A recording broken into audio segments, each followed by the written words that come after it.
o ano da sua carteira crescer e a virada no seu patrimônio. 2026 promete.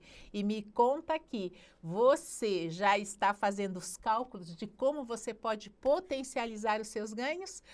Essa aula está dividida em duas partes e hoje nós vamos começar a primeira parte de 2026, o ano da sua mudança. Então, bora lá? Sou a professora Rosana Corales e você está aqui no Instituto Excelência no Bolso, o canal que investe em você.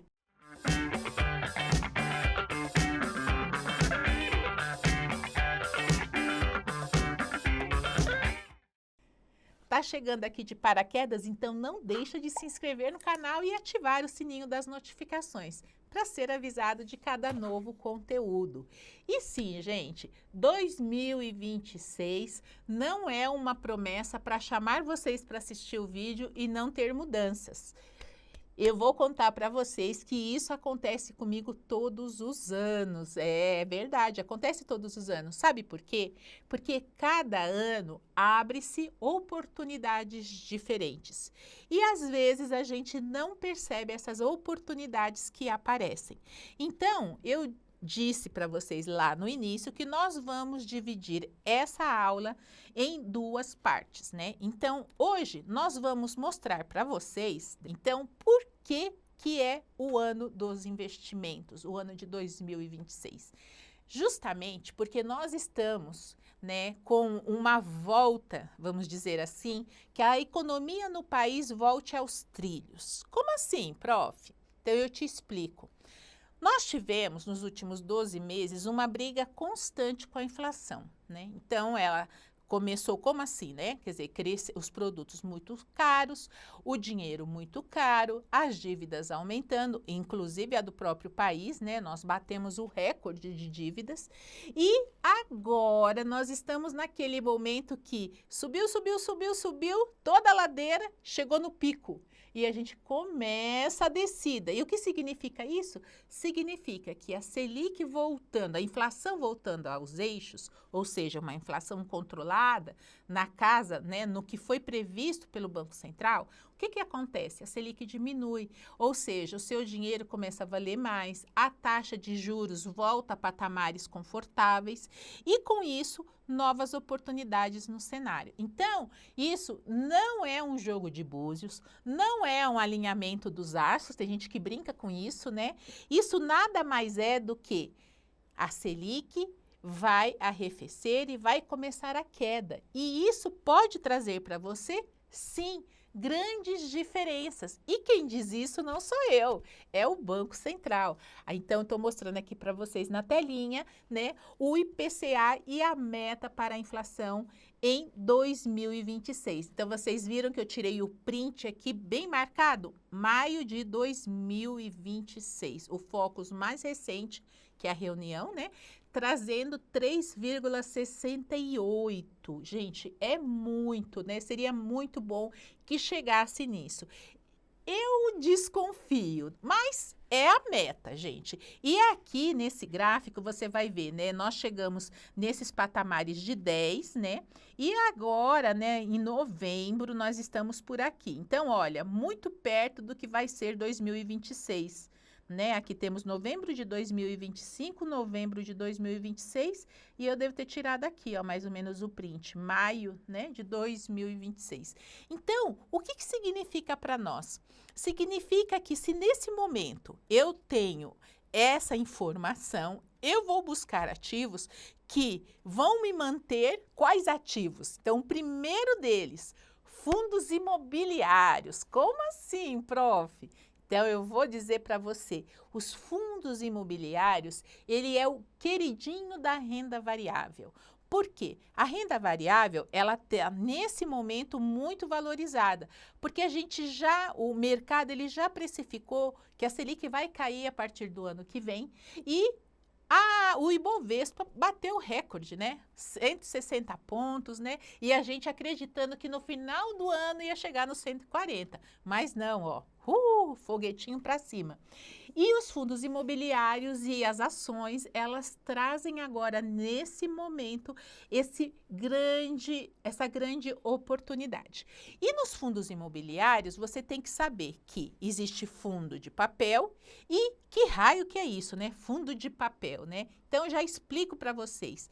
Papel, eles investem em títulos de crédito imobiliário, ou seja, dívidas, como os CRIs, que são aqueles certificáveis, né, recebíveis imobiliários, as LCIs, que são as letras do crédito imobiliário, e debêntures, também ligadas ao setor imobiliário.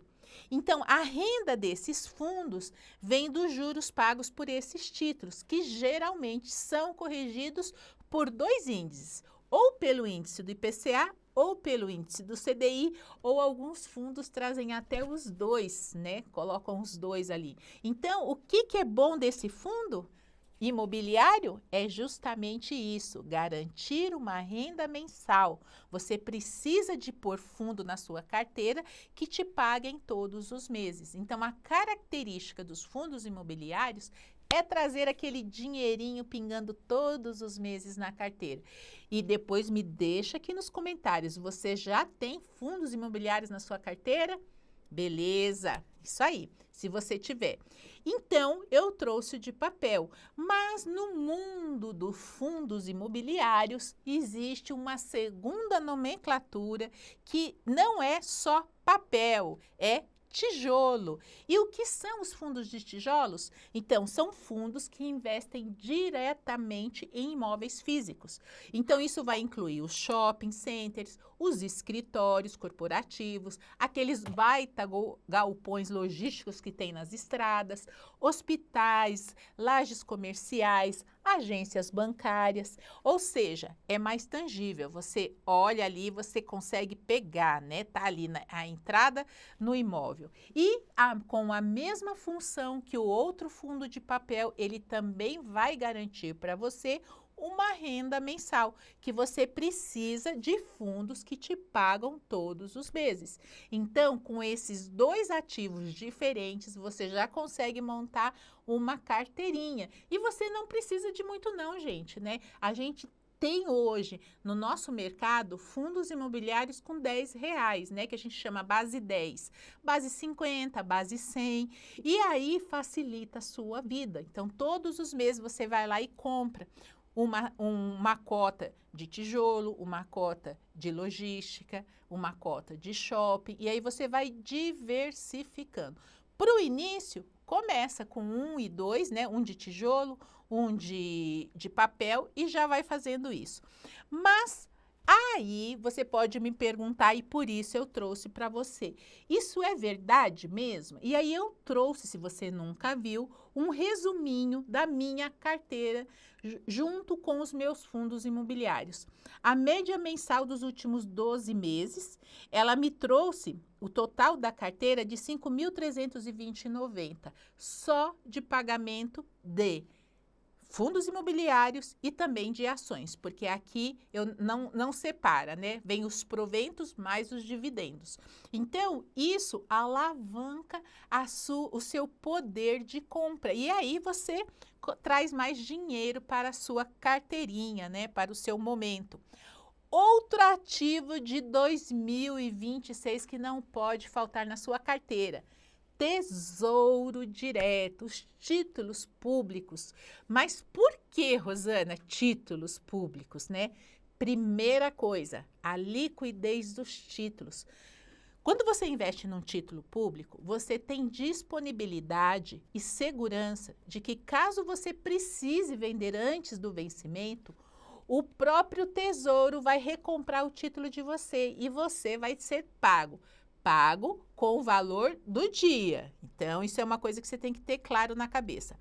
Rentabilidade ainda nas máximas, ou seja, as taxas dos títulos hoje estão acima dos 6,50, 6,80. A gente até vai dar uma paradinha e mostrar aqui para vocês agora. Quer ver?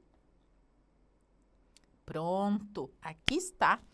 Olha a taxa do pré-fixado 28 no dia da gravação, 12,73 ao ano, e o de 2032, 13 e 14, ou seja, ao ano. Aí, se você for dar uma olhada nos IPCAs, nós temos IPCA 29 pagando 7,71 e também IPCA 40 com 6,98 e o 2050 com 6,81. O Renda Mais 2030 com 7,1. E os mais longos também com 7, ou seja, você tem títulos que estão nas máximas. Como assim, prof? Já falei aqui em outros vídeos, tá? Mas vou repetir para você essa informação importante. Desde fevereiro de 2025, nós entramos na casa dos 7% ao ano de taxas nos títulos públicos. Só que veja bem, presta bem atenção.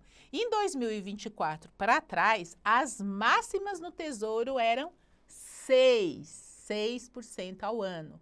Ou seja, nós ainda estamos com uma máxima de mais de 6%, ainda batendo até 7%. Feliz de quem pegou os 8 no 2029, gente. E por fim, por que Tesouro não pode faltar na sua carteira e em 2026? Por causa da segurança do Tesouro Nacional, né? Ele é muito maior, por exemplo, que o FGC. Então, você não vai ter aquele medo de sofrer o calote que muita gente tem. Então, isso é o primeiro. E o segundo ponto que eu falo sempre aqui para vocês, o momento da economia que nós estamos. Nós estávamos com 12 meses de inflação. Arrefece a inflação, a gente tem deflação. E quando há deflação, a Selic vai acompanhar, porque a Selic só fica em alta para baixar a inflação. Uma vez que a inflação começa a baixar, a Selic volta no patamar dela. E aí é a hora de você se posicionar bem. Se você não tem, por exemplo, um pré-fixado na sua carteira, é interessante, é o momento ideal. Você viu que eu mostrei aqui? O pré-fixado 28, esse aqui, ó, tá em 12,73. Já o pré-fixado 32 está em 13,14. Então, imagina, você lá no futuro recebendo 13,14, sendo que a sua inflação vai estar na base dos 3, dos 4, e a taxa Selic vai estar na máxima de 10, de 12, ou seja, você vai estar ganhando a mais que a Selic se você investir, por exemplo, no 32, que vai estar te pagando 13,14 ao ano. Então, você vê como informação e conhecimento é tudo, é ele que vai trazer dinheiro para o seu bolso. Então, não esqueça, tá? É interessante você ter um pré-fixado nesse momento, sim, com essa taxa, mais ainda. E você pode me falar, só pré-fixado? Logicamente que não. Os IPCAs, como eu acabei de mostrar para vocês, 6,80, 6,90, 7,1, como o Renda Mais, os títulos também do estudo, né? Também tem lá, também batendo a casa de 7%. Então, são todos títulos que vão te garantir o poder de compra, porque já estão atrelados à inflação, mas que estão com as taxas em máximas, historicamente. Agora, você pode me falar, que mais de oportunidade eu vou ter no Tesouro? Eu vou deixar para contar para você na próxima aula 2, dentro desses 2026, o ano da sua mudança. Valeu, até a próxima!